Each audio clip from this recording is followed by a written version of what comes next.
Hi అండి, welcome to Priya kitchen. ఇది గుమ్మడికాయ వడియాల కోసం అనమాట. రెండు గుమ్మడికాయలకి ఇదిగోండి 1 కేజీ పప్పు పడుతుంది. పొట్టుపప్పు తీసుకోవాలి. ఇలాగా ఇది చక్కగా కడిగి నీట్గా మంచిగా కొంచెం గట్టిగా మెత్తగా రుబ్బుకోవాలన్నమాట. అలాగే ఇందులోకి ఇదిగోండి సగ్గుబియ్యం రాత్రి నానబెట్టి ఉంచాను. శుభ్రంగా కడిగేసి నానబెట్టి ఉంచుకోవాలి. ఇలాగా ఇంత మెత్తగా ఇలా అయిపోతుంది మన నానుతుంది అనమాట. అప్పుడు ఇవి వడియాలు కలుపుకోవాలి.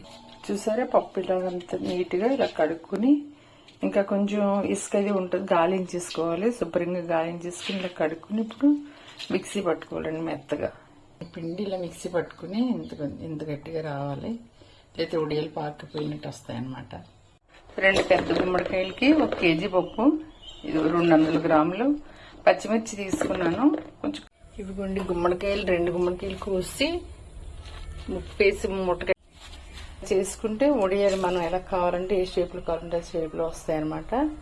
ఇందులో ఇప్పుడు మనం మిక్సీ పట్టుకున్న పిండి అది అన్ని కలుపుతాం. మనం మిక్సీ పట్టుకున్న పిండి ఇప్పుడు ఇందులో కలుపుతున్నాను.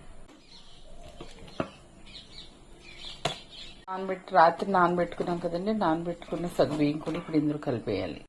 పచ్చిమిరపకాయలు మిక్సీ పట్టుకున్నాం కదండి, ఇది కొంచెం జీలకర్ర అండి వేసుకొని మీరు ఇప్పుడు టేస్ట్ సరిపడగా సాల్ట్ పిండి ఇలా మొత్తం అంతా ఇలా కలుపుకోవాలి. పిండి ఇదిగోండి వడియాలు పట్టేయటానికి వచ్చేసాం. ఇది ఇప్పుడు కొంచెంగా చిన్నపోతాయండి.